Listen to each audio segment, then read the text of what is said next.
Hello and welcome to the Unstoppable Joy podcast. I am Kathryn McAdam, and today I want to discuss perimenopause and menopause. So, if you are one of the lucky ladies who is going through this time in your life, you are not going to want to walk away from your phone or device.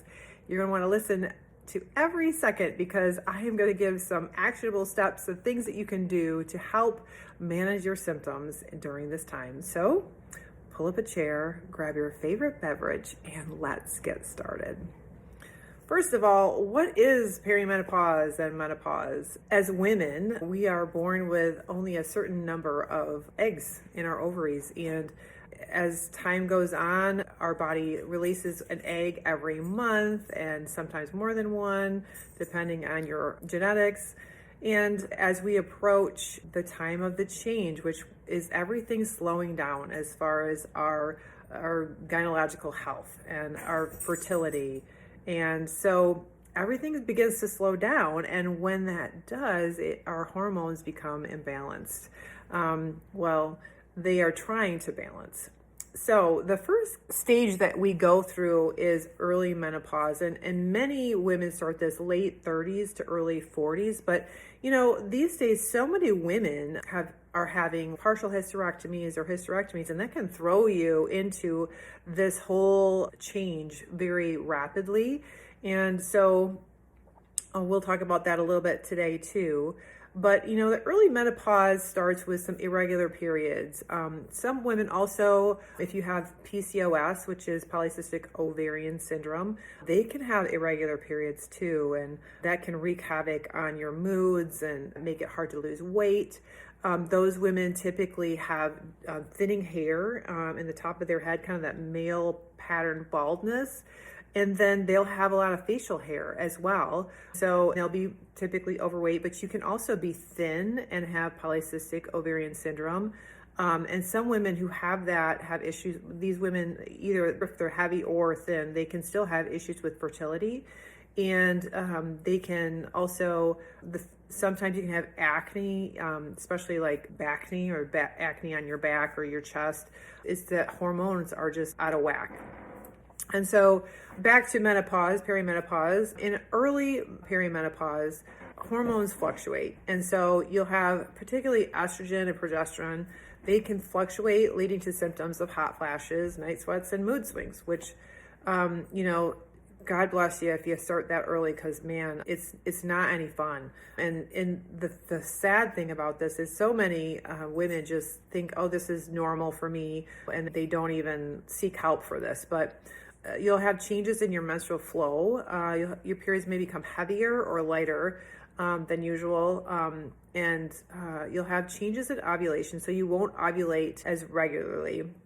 And then the next stage is more like a mid-perimenopausal. So usually that's like late 40s.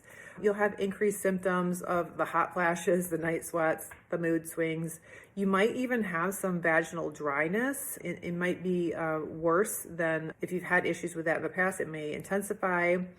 And this is the time when fertility really takes a decline. And so your ovulation is less predictable. And some women, their libido may go through big changes. Sometimes these hormonal fluctuations can either lead to really big increase in libido or decrease in libido. And everybody is so unique. And what our bodies do is very individual. And a lot of lifestyle things play a big part of this as well. And I'll discuss that here in a minute. And then you get into the late perimenopausal stage, and that's late 40s and early 50s. So again, you'll have some menstrual cycle changes. It can be shorter or longer. And I've heard women as having periods that just don't end. And you can end up being anemic because you're bleeding so much. A normal period, they say you lose only like a couple teaspoons of blood, which to me, I don't think I ever experienced that. That seems like just, I was always having really, really heavy periods. And so if you are one of those that, has a big uptick in your cycle, a lot of women at this point will reach out to their OBGYN and they'll go through what they call an ablation, which is basically a cauterization of the womb so that you don't have such heavy periods. Some women actually, if their periods are so heavy, they have to have blood transfusions at this point. The other thing that happens is so your estrogen level is on a decline as well. And that can lead to a gradual bone loss and increased risk for osteoporosis. The other thing that happens during this time is your body is working really hard to kick out those eggs that are in your ovaries. And so some women actually have spotting when they ovulate, which can freak people out because, you're never supposed to have bleeding except for when you're having your period. That is kind of like a warning sign that something has gone awry. And so your body is just producing more and more progesterone, trying to get those eggs to be released from your ovaries. And again, it's like that's just a surge of progesterone. You can have increased breast tenderness and increased pain with ovulation even, along with that spotting, which can be very alarming to a lot of people. So just be aware that that may be happening. So do reach out to your OB and get checked if you do have abnormal spotting between your periods. But know that that might be a normal thing for your body as you are going through the change. And then we get into menopause. So they don't consider, like medically, they don't consider that you're in menopause until you've gone without a period for 12 whole months. And so that is the actual mark of being in menopause. The thing about that is that is a big milestone. And if you have spotting or bleeding after that, it's a warning sign that you could have some ovarian cancer or cervical cancer. And so if you do have spotting, if you've been without a period for 12 months and you are considered in menopause, do please reach out to your OBGYN and get that checked because like I said, that could be something just as simple as you're very dry down there and need to use some more lubricant with any kind of sexual activity. So just be aware of that and make sure that you reach out. So post-menopause is basically following menopause is the description, is stabilization of your symptoms. So the hormonal symptoms may stabilize or become less severe. The thing about perimenopause and menopause, that whole time, it can last over a decade. And that's a lot of time to suffer with all of these symptoms. It can disrupt not only your sleep, it can disrupt your relationships with your spouse, with your kids, with your siblings. I mean, if you are on this roller coaster of your hormones, it really plays a part in causing you to be on edge. Some women become very depressed. They have anxiety during this time. And unfortunately, many women, like I said, suffer, or they go to their doctor and they're told, oh, well, this is just normal. You just have to deal with it. So what are some things that we can do to help our bodies during these times? One of the things that is very beneficial for anybody who's having hormonal imbalance is to have regular exercise. Things such as brisk walking, yoga, cycling, they help to regulate our hormone levels and reduce our stress as well. Managing stress is another really important thing to do during this time. And some of the things that you can do to help yourself to relax is to do some breathing exercises. There's a app that I like to use called Abide, and it takes you through some breathing exercises, but it also gives you scripture to meditate on. It also does some sleep stories, which I love to listen to as I'm dozing off at night. It helps me to refocus my mind and think about the Lord, and the different topics that they have are really, I just love them. So that's one thing. And another thing that we can do to help manage our hormones is getting good quality sleep. Now, I know that can be challenging, especially for those who are having those night sweats. And so obviously keeping your room very cool is known to promote sleep. They say about 65 degrees is kind of that sweet spot so that you're not too cold or not too hot. And then also reducing your blue light as you head towards bedtime is also a really good tip to use. You can go in on your phone and the settings or your computer And just make sure that you automatically have a timer in your computer when it gets towards bedtime, at least 2 hours before is what's recommended, that you switch over to more of a yellow or a red light. Stay away from that blue light, because one of the things that helps us to get tired is the amount of light that's going into our eyes. And as the less light that hits the back of our eye or retina, it then causes our brain to then produce melatonin, which is that sleepy time, that chemical that helps us to fall asleep and stay asleep. So just keep that in mind. It might be a good tool for you to use as you're trying to increase your quality of sleep. And get on a regular schedule. That is huge, because when your circadian rhythm, your wake sleep cycle is off, it can really add to that feeling of tiredness and irritability and brain fog as well. Then the other thing to do is limit your caffeine. I know for me, if I have caffeine after really 1 o'clock in the afternoon, it really messes up my ability to fall asleep well. I mean, I can fall asleep, it just takes me longer. And so avoiding caffeine or alcohol can also disrupt that hormone level and negatively affect your sleep patterns. For those where symptoms are more pronounced in kind of that moderate range, focusing on your gut health is really important. So having probiotic rich foods. So these are things like kimchi, kombucha, yogurt, cottage cheese, sauerkraut. All of these fermented foods can help you have a good probiotic count in your gut. Also, taking a probiotic tablet might also be beneficial, or capsule. For probiotics, I say there's a price point for each one, and my patients always ask me, what do you recommend?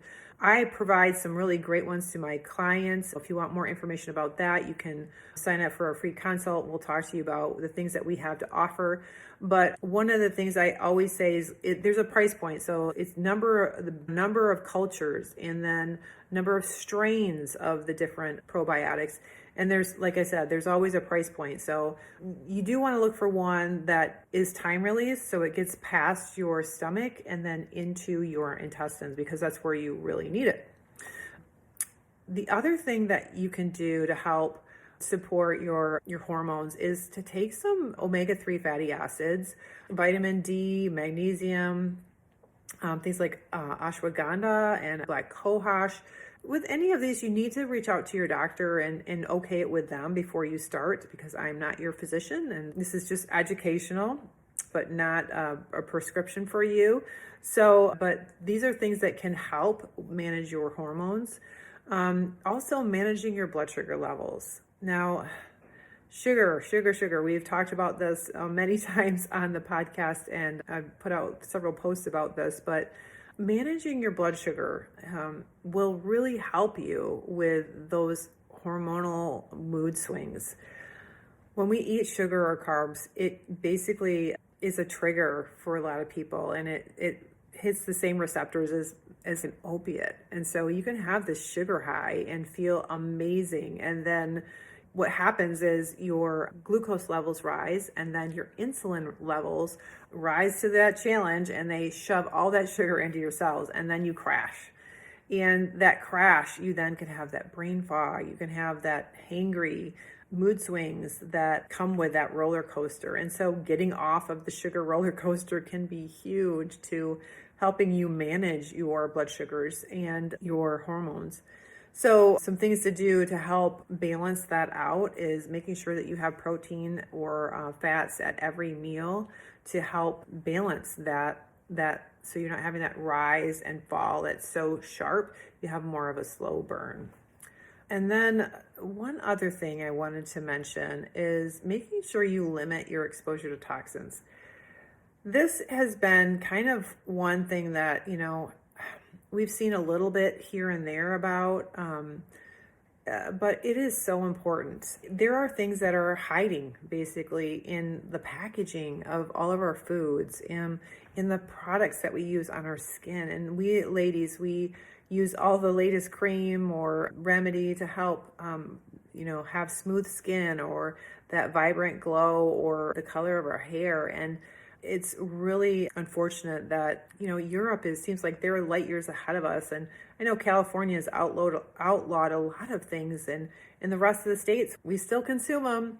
One of the things that I laugh about, and Joe has teased me about, is I love this show. It's called Hidden Killers of the Victorian Home. And it was before there was the Drug and Food Administration, and all these new products were just like flooding the market as Victorians were wanting to be the most stylish and the most posh, and have the best and the newest everything.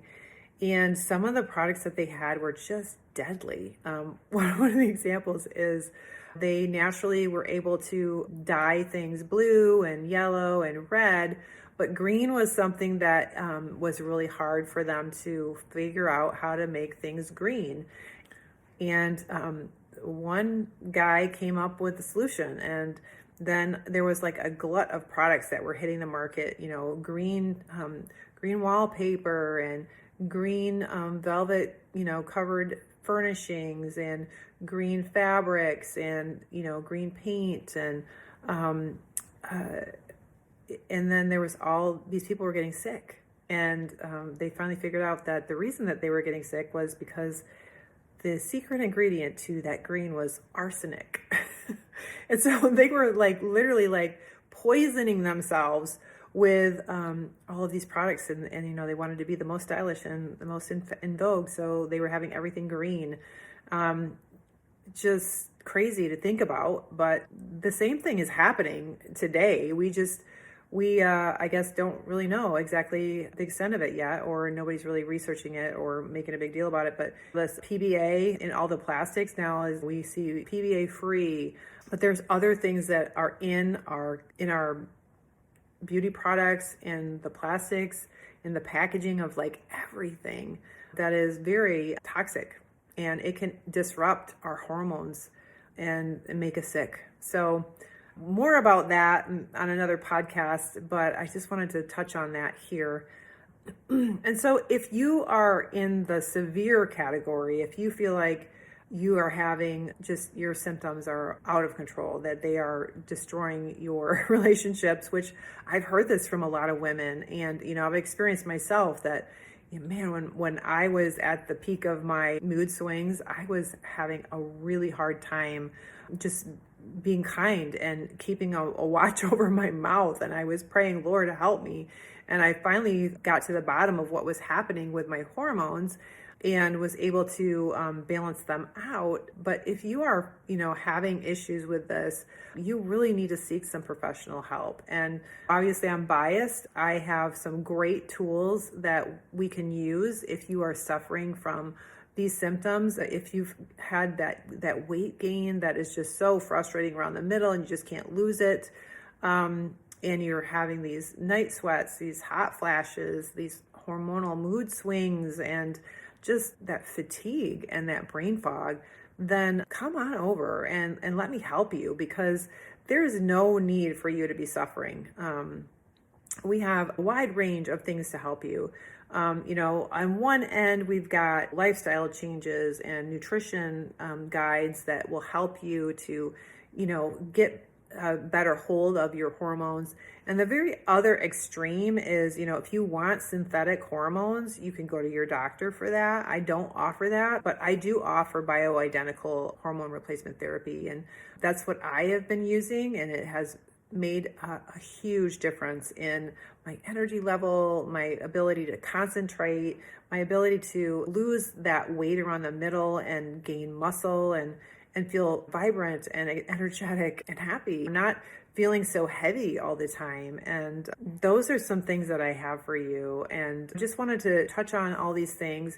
You may not be in this perimenopausal, menopausal age, but you may have had a partial hysterectomy, and maybe that you have a uterus, or you're missing an ovary, or some other things that have attributed to your symptoms. And we work with women of all ages. You don't necessarily have to be over 40. That's just typically, those are the women that are for sure going through the perimenopause, menopause stage and need help with that weight loss and that hormonal balance. But we address things like PCOS and anybody that's having fertility issues as well, because that's all hormones. And there are things that you can definitely do to increase your fertility and to balance out those hormones and make your life a lot more smooth and enjoyable. So I hope that you found this informational and inspiring, and I hope I've given you hope today, because man, I know when I was struggling with all of this, it was really scary. And I was feeling like, oh my gosh, I feel like I'm losing my mind and I just don't feel myself anymore and I don't know what's wrong with me. And I just had all this fear behind it, just feeling like, oh my Lord, am I going through early Alzheimer's? What's happening with me? And so I have some real solutions for you and answers to what you're going through. We have some great advanced labs that we can look into what in the world is happening in your body specifically and be able to address those things that aren't available in your conventional doctor's office, things that I'm just so happy to be able to offer. And because it's life-changing, it truly is. And that's why I'm so passionate about it. That's why I'm so excited to be able to work with women to help them balance their hormones. And on that topic, we actually have a webinar coming up this coming Saturday, March the 30th at 11 a.m. Eastern Time. And if you or anyone you know could benefit from the information that I have to offer, I'm going to be talking about hormonal health and things that we can do right from our kitchen to help us manage our hormones. So, like I said, if you want to sign up for the webinar, follow the link in the show notes, or you can just DM me in my Sozo Functional Medicine Facebook page or in Instagram. You can find me there as well, or Kathryn McAdam, of course. And we can get you signed up or registered for that, so we'll be able to share this information with you. It's going to be a lot of fun, and we're going to be doing it from my kitchen, and I'm just going to invite you into my home like I am today, and we'll be talking about what we can do to feel fabulous forever. The webinar is actually called Forever Fabulous, Hormone Harmony in 3 Easy Steps, and you're not going to want to miss it. So I hope to see you there. Have a great rest of your week. Be blessed.